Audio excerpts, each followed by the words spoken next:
शहर के एक शांत इलाके में रहने वाला 35 साल का समीर अपनी जिंदगी से बहुत परेशान था। वो दिन रात मेहनत करता था, नौकरी भी अच्छी थी, सैलरी भी ठीक थी, लेकिन फिर भी उसके घर में कभी बरकत नहीं होती थी। महीने की शुरुआत में पैसा आता और महीने खत्म होने से पहले ही सब खत्म हो जाता। कई बार तो उसे उधार भी लेना पड़ता था। उसे समझ नहीं आता था कि आखिर उसकी मेहनत में कमी नहीं है, फिर भी उसकी रिस्क में बरकत क्यों नहीं है। एक दिन वो बहुत मायूस होकर मस्जिद गया। नमाज के बाद वो चुपचाप एक कोने में बैठ गया। तभी एक बुजुर्ग आलिम वहां बैठे लोगों को नसीहत दे रहे थे। उन्होंने कहा, कभी कभी इंसान की रिस्क की कमी उसकी मेहनत की वजह से नहीं, बल्कि उसके किसी छुपे हुए गुनाह की वजह से होती है। ये बात समीर के दिल में उतर गई। उसने सोचना शुरू किया कि क्या उसकी जिंदगी में भी कोई ऐसा गुनाह है जो उसकी बरकत को रोक रहा है। बहुत सोचने के बाद उसे याद आया कि उसकी आदत थी छोटी छोटी बातों में झूठ बोलने की।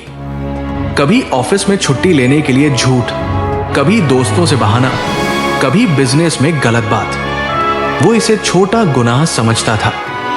कुछ दिन बाद उसने एक हदीस सुनी जिसमें बताया गया था कि झूठ इंसान को फकीरी की तरफ ले जाता है और सच्चाई बरकत लाती है। उस दिन समीर को एहसास हुआ कि शायद यही वो गुनाह है जो उसकी रिस्क की बरकत को रोक रहा है। उसने उसी दिन फैसला किया कि अब चाहे कुछ भी हो जाए वो झूठ नहीं बोलेगा।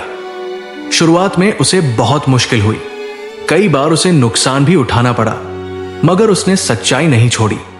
धीरे धीरे उसने महसूस किया कि उसकी जिंदगी बदलने लगी है। उसके ऑफिस में उसकी ईमानदारी की तारीफ होने लगी, बॉस को उस पर भरोसा होने लगा।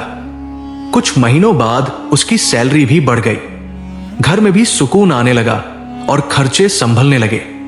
उसे एहसास हुआ कि बरकत सिर्फ ज्यादा पैसे आने से नहीं, बल्कि पैसे के सही इस्तेमाल और सुकून से आती है।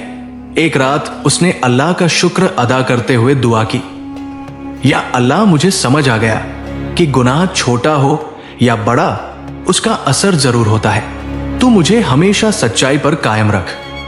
समीर की कहानी हमें यह सिखाती है कि कभी कभी हमारी रिस्क की कमी का कारण हमारी मेहनत नहीं, बल्कि हमारे गुनाह होते हैं। खासकर झूठ, हराम कमाई, धोखा और दूसरों का हक मारना, ये सब बरकत को खत्म कर देते हैं।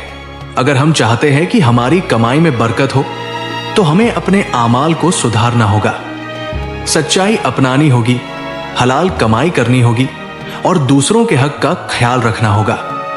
क्योंकि याद रखिए, अल्लाह रिस्क तो सबको देता है, लेकिन बरकत सिर्फ उन्हें देता है जो ईमानदारी और नेक रास्ते पर चलते हैं। और कभी कभी सिर्फ एक गुनाह छोड़ देना ही आपकी किस्मत बदल सकता है।